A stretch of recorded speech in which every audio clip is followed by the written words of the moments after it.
जय हिंद। आप देख रहे हैं प्रकाशन उत्तराखंड। रात 9 बजे 9 खबर में आपका स्वागत है। देहरादून से आपके साथ मैं अनिल रावत। तो इससे पहले मैं खबरों की शुरुआत करूं तो अगर आपको हमारा ये वीडियो पसंद आया तो प्लीज वीडियो को लाइक करें, शेयर करें, चैनल को सब्सक्राइब जरूर करें। इस कार्यक्रम के सहयोग करता है वर्मा ज्वेलर्स।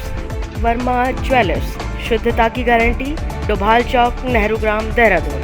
तो बात करते हैं आज की 9 बड़ी खबरों की हेडलाइन।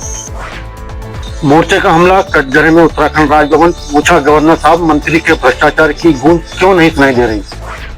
सीएम धामी ने की गेम चेंजर योजनाओं की समीक्षा, पंतनगर में स्थापित होगा फ्लाइंग ट्रेनिंग स्कूल। एयरटेल ने 97 लाख से अधिक यूजर को ऑनलाइन धोखाधड़ी से बचाया। उत्तराखंड और पश्चिमी उत्तर प्रदेश में केवल 69 दिनों में करने का दावा। महिला की फर्जी आईडी बनाकर शेयर की अश्लील फोटो, पुलिस ने किया दिलशाद को गिरफ्तार। 15 करोड़ के अवैध मादक पदार्थ व शराब की बरामदगी। डीजीपी दीपक सेठ ने कहा, शांतिपूर्ण और निष्पक्ष मतदान कराना हमारी प्राथमिकता। अलग अलग मामलों में लग्जरी कार से शराब की तस्करी कर रहे 5 गिरफ्तार। लाखों की अंग्रेजी शराब बरामद। पंचायत चुनाव में बांटी जानी थी शराब। पंचबद्री सर्किट को किया जाएगा शीतकाल के लिए सक्रिय, पीकेटीसी के उपाध्यक्ष ने दी जानकारी। सैनिक कल्याण मंत्री गणेश जोशी से मिले सब area deputy GOC brigadier Ram Singh Thapa. Vijay Diwas कार्यक्रम की तैयारी को लेकर भी हुई चर्चा। अंत में कैसा रहेगा प्रदेश का मौसम। तो अब खबरें विस्तार से। जनसंघर्ष मोर्चा के अध्यक्ष रघुनाथ सिंह नेगी ने पत्रकार से वार्ता करते हुए राजभवन और एक काबीना मंत्री पर कई गंभीर आरोप लगाए। आइए सुनते क्या कहते हैं रघुनाथ सिंह नेगी। लगातार राजभवन पे हमलावर है और हमारा कहना है कि हमारे जो गवर्नर साहब हैं उनकी जो कार्यप्रणाली है, जो कार्यशैली है, वो बिल्कुल भी किसी मामले में गंभीर नहीं दिख रहे। ऐसे में उनकी उदासीनता के चलते पूरे प्रदेश को गर्त में धकेलने का काम किया जा रहा है। अभी आपने देखा होगा कुछ दिन पहले जो कृषि मंत्री है गणेश जोशी जी, जिनके घोटाले की गूंज पूरे प्रदेश में पूरे देश में सुनाई दी। नगर निगम भूमि घोटाला जिसकी गूंज पूरे देश में सुनाई दी, जिसमें कई IAS अधिकारी निलंबित हुए हैं और उसमें 40 करोड़ रुपए सरकार को चपत लगाने का जो मामला था। लेकिन राजभवन जैसी संस्था बिल्कुल गैर जिम्मेदाराना रुख अपनाई हुई है, बहुत दुर्भाग्यपूर्ण। हमारा कहना है कि गैर जो राजभवन है आज आखिर क्यों चुप्पी साधे? क्या कोई हमारे गवर्नर साहब को कोई डर है या उनको अपना पद जाने का कोई डर है कि कहीं मैं इस बारे में बोलूंगा तो मेरा पद चला जाएगा? अरे आप फौजी काहे के लिए डरते हैं आप लोग?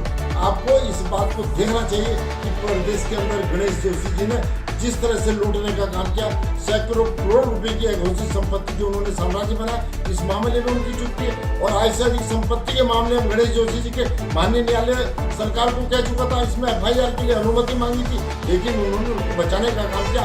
उनके खिलाफ कई ऐसे मामले, उद्यान निदेशक जो भ्रष्टाचार में डूबे हुए, उनके खिलाफ ऑनरेबल हाईकोर्ट ने CBI जांच के आदेश दिए। उसको बचाने के लिए SLP दायर हुई है माननीय सुप्रीम कोर्ट में।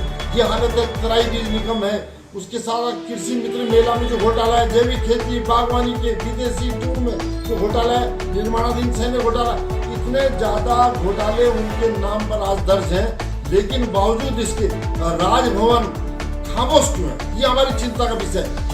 मुख्यमंत्री पुष्कर सिंह धामी ने विभिन्न विभागों की गेम चेंजर योजना की समीक्षा की। लोक निर्माण विभाग, नागरिक उड्डयन विभाग, उद्योग विभाग व पर्यटन विभाग और जो विकास कार्य है उनमें तेजी लाने के निर्देश दिए। सचिव लोक निर्माण विभाग डॉक्टर पंकज पांडे ने जानकारी दी कि रिस्पना नदी पर 11 किलोमीटर और बिंदाल नदी पर 15 किलोमीटर लंबे 4 लेन एलिवेटेड कॉरिडोर का निर्माण कार्य के प्रथम चरण की स्वीकृति के अंतर्गत फिजिबिलिटी स्टडी व हाइड्रोलॉजिकल स्टडी हो चुकी है। सचिव नागरिक उड्डयन सचिन कुर्वे ने बताया कि फ्लाइंग परीक्षण के लिए पंतनगर में नया फ्लाइंग ट्रेनिंग स्कूल स्थापित किया जा रहा है। सचिव उद्योग विनय शंकर पांडे ने बताया कि अमृतसर कोलकाता इंडस्ट्रियल कॉरिडोर के तहत खुर्सिया फार्म में 3000 से अधिक एकड़ क्षेत्र में फैले विश्व स्तरीय अवस्थान सुविधाओं में से युक्त इंटीग्रेटेड मैन्युफैक्चरिंग क्लस्टर के निर्माण की महत्वाकांक्षी योजना के क्रियान्वयन के लिए SPV का गठन हो चुका है। प्रबंध निदेशक परिवहन निगम रीना जोशी ने बताया कि देहरादून और हरिद्वार में प्रधानमंत्री ई बस सेवा शुरू की जा रही है, जिसके तहत 150 इलेक्ट्रिक वाहन संचालित किए जाएंगे।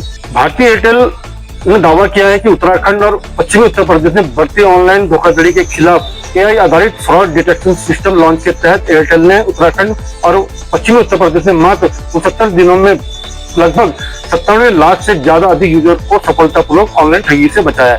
यह अत्यधिक सुरक्षा प्रणाली सभी एयरटेल मोबाइल और ब्रॉडबैंड ग्राहकों के ऑटोमेटिक रूप से एक्टिवेट होती है। यह SMS, WhatsApp, Telegram, Facebook, Instagram, email और अन्य ब्राउजर पर भेजे गए लिंक को स्कैन और फिल्टर करती है। यह तकनीक रियल टाइम थ्रेट इंटेलिजेंस का इस्तेमाल करती है और रोजाना 1 अरब से ज्यादा URL का विश्लेषण करती है। किसी भी खतरनाक साइट पर पहुंचने से पहले यह सिस्टम में 100 मिलीसेकंड में उसे ब्लॉक कर देता है। भारतीय एयरटेल के CEO अंकित गोयल ने कहा, हम अपने ग्राहकों को विभिन्न प्रकार की फ्रॉड से बचाने के लिए समर्पित हैं। देहरादून के नेहरू कॉलोनी निवासी महिला ने पुलिस को सूचना दी कि किसी व्यक्ति द्वारा उनकी फर्जी आईडी बनाकर उनकी फोटो प्रोफाइल में लगाकर उस फर्जी आईडी से अश्लील फोटो शेयर की जा रही है, जिस पर सर्विलांस और टेक्निकल सपोर्ट की सहायता से फर्जी आईडी के संबंध में जानकारी मिली कि नजीबाबाद निवासी दिलशाद पुत्र नौशाद उस आईडी का प्रयोग कर रहा है। दिलशाद को आज पुलिस ने हिरासत में लिया और वैधानिक कार्रवाई की जा रही है। राज्य में त्रिस्तरीय पंचायत सामान्य निर्वाचन के प्रथम चरण को शांतिपूर्वक, निष्पक्ष व सुव्यवस्थित ढंग से संपन्न कराने के उद्देश्य से पुलिस महानिदेशक उत्तराखंड दीपम सेठ ने वीडियो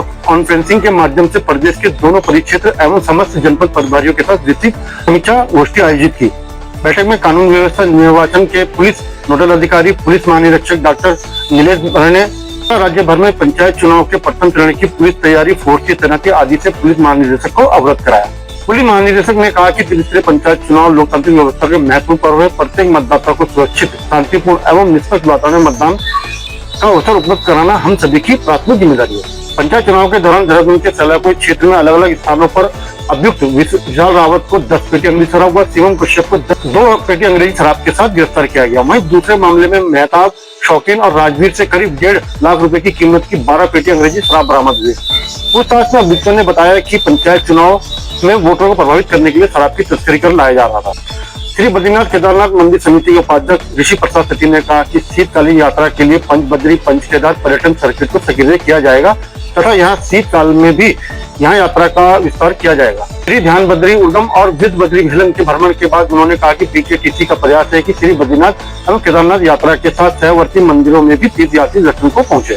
शहरी कल्याण मंत्री गणेश जोशी से Uttarakhand sub area deputy GOC brigadier Ram Singh Thapa ने मुलाकात की। इस दौरान गढ़ीखंड क्षेत्र में नवनिर्मित हवलपुर कम्युनिटी हॉल की SOP तैयार करने को लेकर विस्तार से चर्चा की गई। साथ ही 26 जुलाई को आयोजित होने वाले विजय दिवस कार्यक्रम की तैयारियों पर भी विचार हुआ। बैठक के दौरान बीरपुर स्थित बनिया बाजार में बरसात के कारण उत्पन्न जल भराव की समस्या और उससे प्रभावित 27 से अधिक परिवारों की स्थिति पर भी चर्चा की गई। अब बात करते हैं उत्तराखंड के मौसम की। तो मौसम विभाग के अनुसार जो जानकारी दी गई है, उत्तराखंड राज्य के पर्वतीय जनपदों के अनेक स्थानों में तथा मैदानी जनपदों में कुछ स्थानों पर हल्की से मध्यम वर्षा या गर्जन के साथ बौछार होने की संभावना है। चेतावनी जारी करते हुए मौसम विभाग ने कहा कि राज्य के देहरादून, टिहरी, पौड़ी जनपदों में कहीं कहीं भारी वर्षा हो सकती है। बात करें राजधानी देहरादून के मौसम की, तो आसमान में आंशिक रूप से लेकर आमतौर पर बादल छाए रहेंगे। कहीं कहीं हल्की से मध्यम वर्षा, गर्जन के साथ आकाशीय बिजली चमकने की भी संभावना है। कहीं कहीं 1 या 2 दौर तीव्र होने की भी संभावना है। अधिकतम तापमान 32 डिग्री और न्यूनतम तापमान 23 डिग्री के आसपास रहेगा। अगर ये आपको हमारा वीडियो पसंद आया तो वीडियो को लाइक करें, शेयर करें, चैनल को सब्सक्राइब जरूर करें। धन्यवाद।